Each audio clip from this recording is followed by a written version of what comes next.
mencari 5 fawaid daripada ayat yang kita baca ini secara ringkas-ringkasnya, insya-Allah. Kalau tak ringkas panjang, kita tak ada masa kan, kita nak pergi kelas pula ni. Baik, faedah yang pertama, tengok ayat, wa huwal ladzi kaffa aydihum ankum wa aydiyakum anhum bi batni Makkah min ba'di an azfarakum. Allah Subhanahu wa taala yang berkuasa untuk nak menyekat supaya tidak berlaku pertumpahan darah, yang menyebabkan orang mukmin boleh sabar dengan kerenah yang dibuat oleh puak kafir. 3 riwayat tadi menunjukkan bahawa mereka khianat. Orang duk berunding mari nak mari nak kacau. Mana pengkhianatan itu jangan mari. Tulis, pengkhianatan jangan mari daripada orang Islam. Kita sebagai orang Islam, kalau kita buat perjanjian damai dengan orang, jangan khianat. Biar orang lain khianat pada kita. Ni kalau kita buat perjanjian kita khianat, itu bukan sifat pejuang Islam. Itu namanya pejuang kerusi dan kedudukan. Jangan jadi pengkhianat. Jadi Allah Ta'ala sebut di sini, Allah Ta'ala yang sekat kamu daripada bunuh mereka, walaupun kamu sudah dapat peluang untuk membunuh mereka, tapi jangan. Maknanya orang mukmin jangan jadi pengkhianat dalam perjanjian. Yang kedua, tulis. Yang kedua, dalam ayat humul ladzina kafaru wa saddukum 'anil masjidil haram wal hadiya ma'kufan an yablugha mahillah. Hadian tu apa makna hadian? Hadiyu tu apa? Maknanya kambing yang disembelih. Unta yang disembelih tu, unta dia panggil unta hadiyu dam.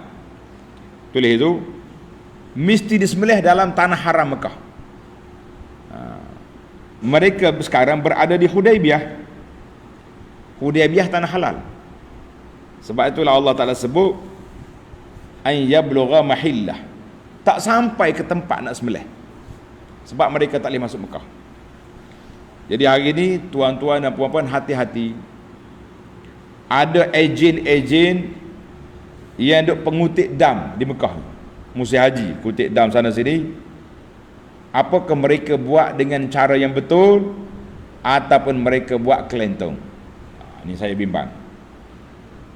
Ana pergi haji baru ni, pekerja-pekerja nak pergi haji takut kerana mesti ada kad pula. Sekarang ni semua digital.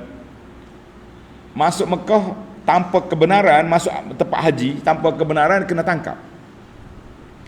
Lepas haji baru ni katanya 6,000 lebih yang kena igat, kena tangkap nak pergi buat haji tanpa tasrih. Tiba-tiba keluar iklan syarikat badal haji. Iklan syarikat badal haji ni, dia bagi ke siapa tu?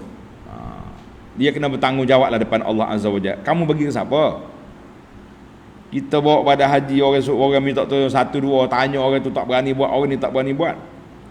Tiba-tiba syarikat iklan badal haji besar-besaran dalam internet dengan sponsornya berani mengeluarkan kenyataan mereka buat badal haji. Buat siapa dia buat?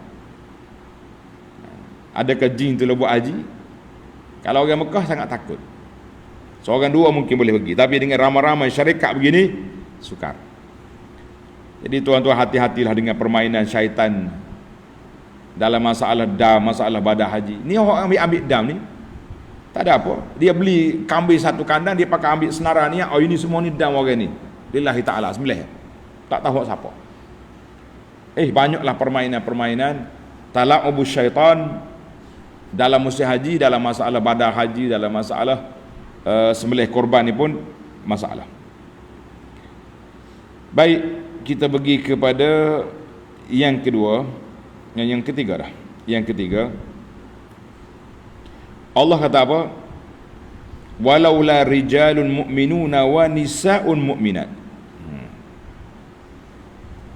kalaulah tidak kerana ada orang mukmin, laki-laki yang perempuan yang bersembunyi, mereka beriman tapi dia tak berani nak declare, tak berani nak isytihar dia tu beriman di Mekah, maka sudah tentu Allah benarkan kamu lanyak buat Mekah. Tapi oleh kerana ada orang Islam, jangan buat. Di sini ada beberapa perkara yang kita kena faham. Tulis pelajar. Yang pertama, ada kalanya kita ni manusia mendapat manfaat daripada orang lain. Tengok, orang kafir Mekah mendapat manfaat daripada adanya orang Islam di Mekah, sehingga Allah tak izinkan Nabi kita masuk perang. Itu dia panggil kita dapat manfaat daripada kebaikan orang lain. Ada kalanya. Dalam ayat yang sama juga, Allah SWT ada kalanya melepaskan orang kafir itu kerana orang mukmin. Tengok dalam ayat ni kan, sepatutnya kita perang, tapi oleh kerana ada orang Islam dalam tu, maka tidak dibenarkan memerangi mereka. Masih lagi dalam ayat yang sama, dalam ayat Tuhan kata minhum ma'arratun bighairi ilmin, kamu akan bunuh mereka tanpa ilmu. Di sini ulama tadabbur kata tafdilun lis sahabah, Allah Ta'ala muliakan para sahabat. Allah Ta'ala cerita tentang sifat mereka yang mulia. Mereka ni bukan ganas, bukan nak bunuh orang, tetapi kalau masuk juga mungkin tersalah. Mungkin tersalah. Sebagaimana semut bersangka baik dengan Sulaiman. Ingat tak? Ketika Nabi Sulaiman lalu dengan tentera dia, ketua semut kata, "Oh ya ayuhan namlatu dukhulu masakinakum." Hei puak semut, masuk dalam lubang semua. Masuk dalam rumah. La yahtimannakum Sulaiman wa junuduhu wa hum la yash'urun. Nanti kamu dilanyak oleh Sulaiman dengan tenteranya dan dia tak tahu. Ada kalanya kita kena bersifat demikian. Mana kalau berlaku kes, mereka ni tak tahu. Orang Islam tak akan bunuh orang Islam, tapi kalau mereka tak tahu, mereka bunuh lah. Itu dia panggil cerita Nabi Sulaiman alaihissalam. Dan dalam ayat ini juga tak boleh kita bunuh orang Islam kerana nak lanyak orang kafir belakang dia tu. Contohnya Imam Malik dengan Syafi'i kata apa? Orang kafir, contohnya orang kafir ambil tawanan orang Islam, dia letak atas kapal kafir. Jadi orang Islam tak boleh pergi bunuh, pergi letupkan kapal tu biar tenggelam kerana ada orang Islam atas tu. Jadi kita kena sabarlah, kita kena kepung. Demikian juga tak boleh kita bakar kota, kubu pertahanan orang kafir sekiranya ada orang Islam dalam tu. Itulah. Cuma khilaf tentang masalah tatarrus. Contohnya kita duduk pergi, orang kafir ambil orang Islam letak depan 5-6 orang. Tembaklah kena orang mu. Dia duduk serang kita. Tapi tempat tentera dia guna senjata orang Islam, dia tak depan. Ketika itu ulama berbincang. Masalah lebih besar. Kita terbunuhnya 5 orang ni dengan kita boleh kalahkan orang kafir yang 5-6 ribu belakang. Itu cerita lain. Itu khilaf ulama. Ada kata boleh serang kerana masalah nak jaga kemenangan tu lebih besar daripada 5 orang yang dibuat sebagai senjata manusia itu. Ini panjanglah. Ini perlu kepada perbincangan yang lebih panjang. Cuma kita nak katanya ada orang Islam tu menyebabkan kita tak boleh buat sewana-wananya terhadap orang kafir itu. Yang keempat,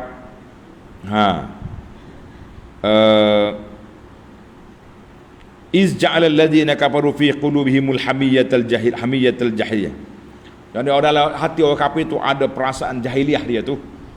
Maka jahiliyah ni kak macam-macam dia buat lah, ngenak kita, kena perjanjian yang tak betul, tak apa.